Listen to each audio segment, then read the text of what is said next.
जी sir, हमें ये prove करना है कि z transform of the n plus r into c r होता है आपके पास 1 - 1/z into minus of the, basically power में है आपके पास आर प्लस वन। तो जेड ट्रांसफॉर्म का बेसिक डिफिनेशन क्या कहता है कि सिग्मा एन बराबर 0 से infinity n plus r into c r by आता है आपके पास जेड का पावर एन। उसको हम लोग चाहें तो लिख सकते हैं सिग्मा एन बराबर 0 से infinity n plus r into लिख सकते हैं सी एन इंटू, नहीं सी एन है फिर बोलने पर मत जाइए, और बाई आ जाएगा आपके पास जेड का पावर एन। ठीक है,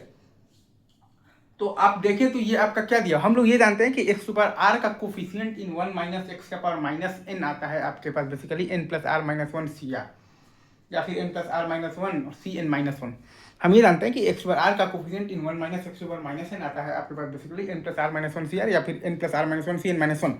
तो बस वही है क्या कि 1/z का पावर n का कोफिशिएंट इन 1 - 1/z का power minus r plus one, वो आ जाएगा आपके पास n प्लस आर आ जाएगा सी आर, या फिर n प्लस आर आ जाएगा आपके पास बेसिकली सी एन। ठीक है,